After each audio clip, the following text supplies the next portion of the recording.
Hi there, and I made a short of this topic, but I want to make a long expanded video of how to have what others don't have. So you have to sacrifice. If you don't have right now what you wish you had, it means there's something you haven't done in order to be able to acquire those things, or you haven't done something to become the person that can manage and acquire those things. So this is the thing. When I came to US, I was 19 years old. I knew I wanted to be great, do great things, but I didn't know how. For 10 years, I was trying different things when finally I had a breakthrough, and I never gave up. And that's the thing, you gotta keep going at it, and eventually you will succeed. But I lived with roommates. I invested everything back into my experience, my education, trying different business ideas. I didn't buy any designer bags or clothes or shoes. I ate very cheap. I ate beans, rice, brown rice, even canned vegetables, because I couldn't afford going out getting a salad. And back then I lived in New York City. I didn't even had a vehicle, because everything was going towards how do I create a business that's gonna give me freedom and lifestyle, and in return wealth later on. I initially moved to US to study music, but I knew that I wanted to have more like a business. I didn't want to travel, be a musician, it's so unstable, unless you're like a star, but still then everybody is in your business when you're like a celebrity musician. But I knew I was passionate about wellness, and then I did personal trainer certificate, then I did nutrition health coach certificate, then finally I got into massage school, and then into aesthetic school, and then along that I was reading business books. I cannot tell you how many audio on Audible. If you looked at my phone, Audible, you'll see I probably have every single business book that's out there. And it was the right decision for me not to continue with the music classes. What if I got a degree in it and I never used it? So that's the other thing. To have something that others don't have, you have to think outside the box. Don't just go with the crowd. Don't just go because somebody tells you you have to do something because they're doing something. I stood up. I knew that I didn't know if that was for me. I'm not going to go to college just because people say you have to go get a degree. Why pay for something I wasn't even sure if I was going to use it? I'd rather spend that time and money investing into learning things that I thought gonna help me to create a business. I'm gonna learn more about wellness, and find a degree. When you go to college, find a degree, or if you go to trade school, find what you're actually gonna use. Don't get into debt for something you're not gonna use in your life. And it's okay to change your mind. Like if you started something, you did a degree, you want to change, you can still change. You got time.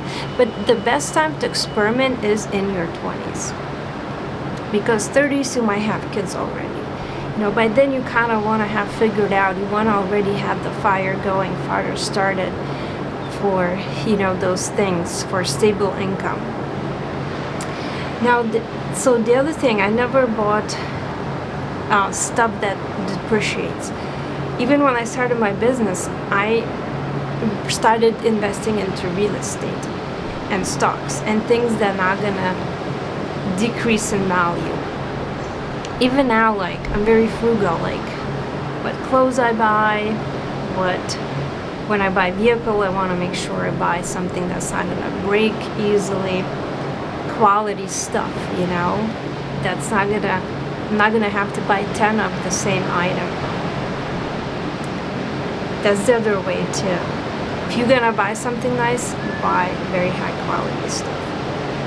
But not chasing logos, That's for people that want to appear rich but are not actually wealthy and rich.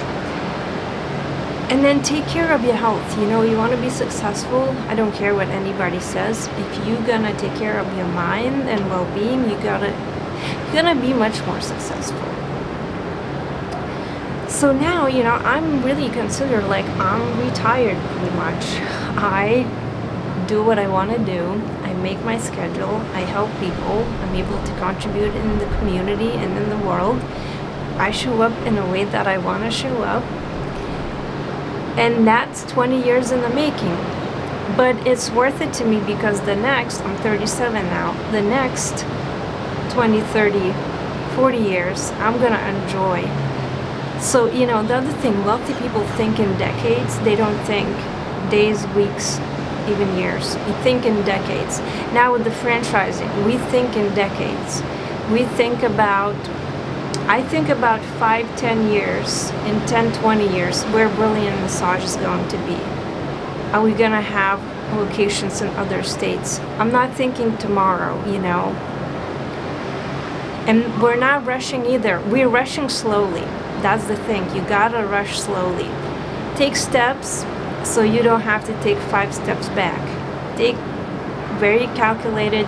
You don't want to get stuck in analysis paralysis, right? But you want to build strong foundation in whatever you're doing,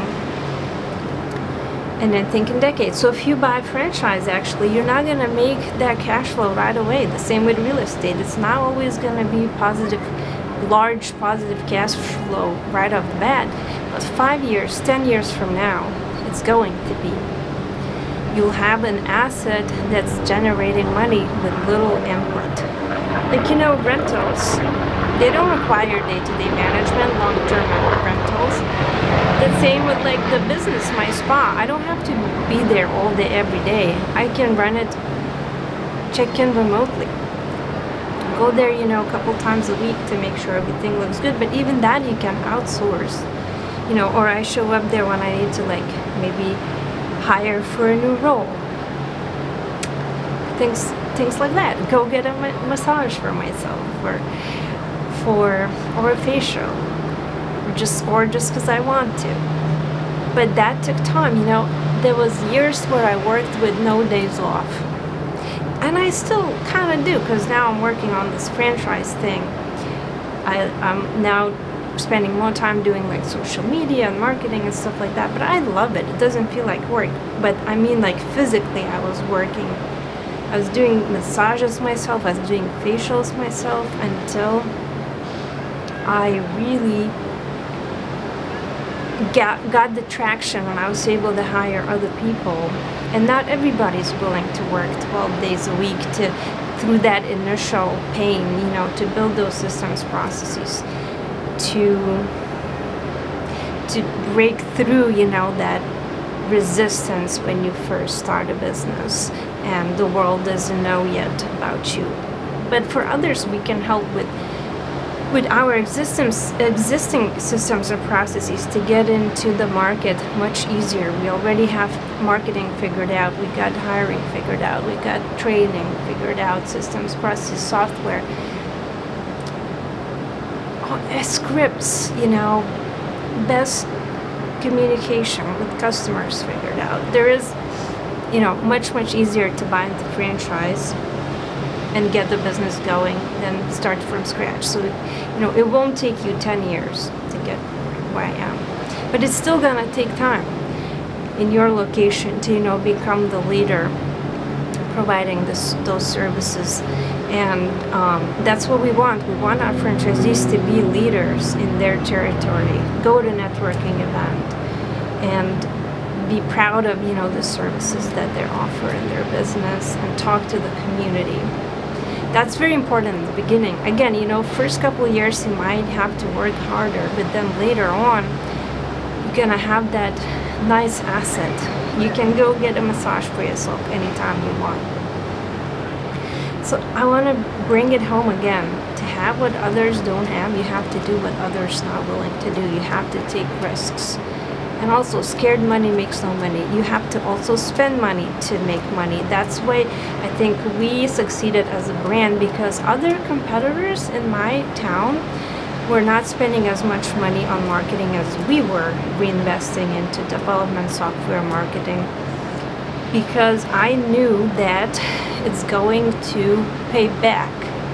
Yes, we had less profits, lower margins, but I was also working extra hours, so didn't really had less profits. We actually had the same or more, but I was working more. But now I'm actually able not to work. I'm not doing services myself, very, very little, because I want it for fun. I'll do it, but not because I have to. Never anymore because I have to, because now the machine is running itself. We have people that enjoy what they do. They don't want to be business owners. They want to show up, do the work, and leave. But if you want to be the leader, business owner, investor, this is what you got to do, because you're different. And we need all types of people. We need people that don't want to do this stuff. We need people that do want to do this stuff. So you got to decide, which one are you? And some people are more fortunate than others. Some people don't need to do this. Maybe their family's there to support them, provide them like a softer life. But for me, it wasn't the case. My parents passed away when I was younger. My dad passed away. My mother passed away. Dad passed away in 2007. Mom in 2003. I moved to U.S. and had to assimilate into culture.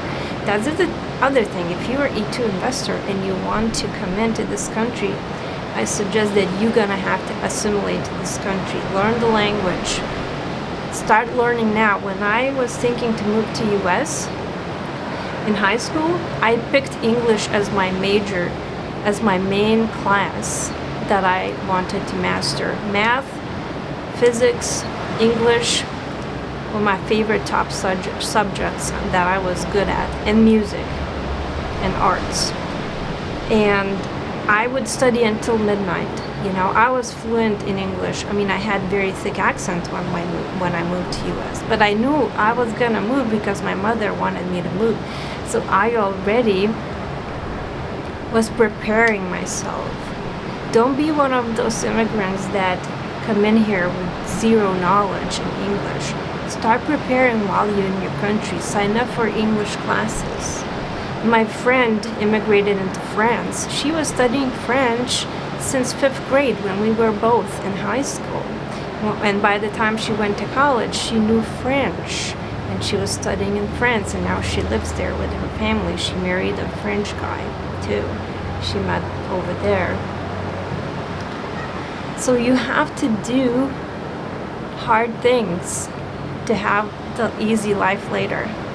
You want easy life later? Do hard things now. The same with exercise. Gotta do exercise, hard things now if you want to be healthy later. Delayed gratification. You gotta think about delayed gratification every time. And it works, and it's gonna reward you, I guarantee you. That's why we eat dessert the last, not first, when we eat dinner or lunch or breakfast. I don't know if you eat desserts for breakfast. We can't have donuts for breakfast. I don't know what the hell is this thing, Americans eating donuts for breakfast. In Europe, we don't have that. I haven't seen that Asians do that. They eat like fish or seafood for breakfast. But, so hope this helps. Let me know in the comments down below if you have any questions. I'm happy to answer. But again, remember, delayed gratification, managing your time wisely. Don't waste your time. The other thing, I don't drink. Such a waste of time, because it's gonna make you slower. It's gonna make you less smart. Believe it or not. If you drink, I'm not gonna judge you. But I'm saying you'd be better off if you drink less. I don't drink at all, but you'll be better off if you drink less. You will not make a fool out of yourself. You will not ruin your liver. My dad passed away from alcohol overdose, by the way. So I have bad connotations with alcohol or any drugs. Weed, people say, oh, weed is not harmful. Weed is not gonna make you aggressive like the alcohol does. So if I had to choose, I might pick quick weed, but it will make you complacent. No matter what people say, I think it does make people a bit more lazier, more complacent, even though there is a lot of successful people that do weed or alcohol. Some other things too, maybe. But for me, what helps me is faith. That's the other thing. You don't have to be religious. As you can see, I am Christian, right? And I don't care what religion. I feel like no matter what religion you have, if you have faith, you believe something bigger, greater than you, serving humanity, helping other people. And you know, when it's hard, I say, I can do all things through Christ, and that helps me. And I believe God, has a vision for all of us. And if you have some dream, there's a reason God probably put that vision in you. Or universe, whoever it is, it might be meant for you to have that. I really believe so. The other thing is that something bad happens to me, I know that no weapon forged against me shall prosper. So I do not worry about revenges or anything. I focus on positive energy. Even if things don't work out, believe everything's for the better. Everything's gonna work out when they should, how they should. Doesn't mean we're gonna wait for the bread to fall from the sky, because God's not saying that too. We have to work for it. We have to work hard and put the seeds and sow the fruits later. That's again from the Bible, You have to put those seeds in to have fruits of your labor later. God does not reward people who are lazy. It's not glorifying people that do nothing, do not help other people. It's about helping others and contributing, and then you get rewarded in return. That's why the most wealthiest people, successful people, have touched the most people's lives. Whether it's through product or service, or could be it could be through new cultural things that they contributed, music, politics, arts. Doesn't have to be software or physical goods, through Amazon. But the more people you touch, the more people you help to get their dream, what they want, the more rewarded you'll be. So I could keep on going on this, but I wanted to come up here and say, I wouldn't be here today sitting in Miami Hollywood Beach in beachfront condo if I didn't make sacrifices earlier. I would not be franchising the business if I didn't make sacrifices earlier. I would not be buying office investment to move in a building that we own that we don't have to lease. I wouldn't be buying multifamily real estate and living off cash flow and helping other people to have housing if I didn't make sacrifices, and if I didn't eat shit for 10, 20 years before and made sacrifice to even move in another country. I think I would have been the same or equally or more or less successful, but it'd be about the same if I stayed in my country. It does matter where you are to a certain degree, but it's still up to you no matter what government you have. That's the other thing. You don't want to be in victim mentality ever. You have to take self-responsibility. You are responsible. Don't blame anybody, not your parents, nobody. They have their own issues. They're learning to live life too. Nobody was born knowing everything. So it's only your responsibility to make the best decisions with what you have to get you out of hole where you are now, to be better. Total accountability for yourself is gonna help you to become better. We blame others, we don't become better, because then we say, it's on them. So hope this helps. Thank you for watching. Please subscribe. I'll see you next video.